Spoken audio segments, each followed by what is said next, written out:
ঢাকার চানখারপুলে ২৪-৫ আগস্ট ছাত্র জনতার অভ্যুত্থানের সময় ৬ জনকে হত্যার ঘটনায় ঢাকা মহানগর পুলিশের সাবেক কমিশনার হাবিবুর রহমান হাবিব সহ ৮ জনের বিরুদ্ধে আন্তর্জাতিক অপরাধ ট্রাইব্যুনালে আনুষ্ঠানিক অভিযোগ দাখিল করা হয়েছে।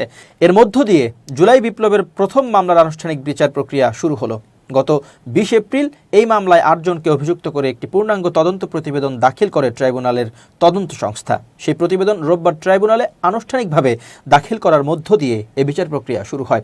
অভিযুক্ত অন্য ৭ জন হলেন সাবেক যুগ্ম কমিশনার সুদীপ কুমার চক্রবর্তী, রমনা অঞ্চলের সাবেক অতিরিক্ত কমিশনার শাহ আলম ও মোহাম্মদ আখতারুল ইসলাম, রমনা অঞ্চলের সাবেক সহকারী কমিশনার মোহাম্মদ ইমরুল, শাহবাগ থানার সাবেক পরিদর্শক মোহাম্মদ আরশাদ হোসেন, কনস্টেবল মোহাম্মদ সুজন হোসেন, ইমাজ হোসেন ও মোহাম্মদ নাসিরুল ইসলাম। তাদের মধ্যে শেষের ৪ জন বর্তমানে কারাগারে রয়েছেন, বাকিরা পলাতক রয়েছেন। মামলার এজাহারে বলা হয়, গত বছরের ৫ আগস্ট চানখারপুল এলাকায় শিক্ষার্থীদের শান্তিপূর্ণ আন্দোলনে পুলিশ প্রাণঘাতী আগ্নেয়াস্ত্র ব্যবহার করে গুলি চালায়।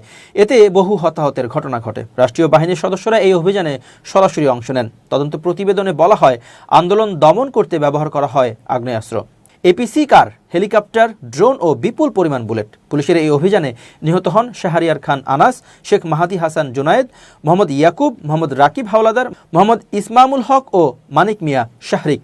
প্রতিবেদনে আরও বলা হয়, পলাতক আসামি হাবিবুর রহমান সহ অন্য অভিযুক্তরা ঘটনাস্থলে উপস্থিত ছিলেন এবং অধীনস্থদের গুলি চালানোর নির্দেশ দেন। তাদের সহযোগিতা ও নির্দেশেই এই হত্যাকাণ্ড সংঘটিত হয়।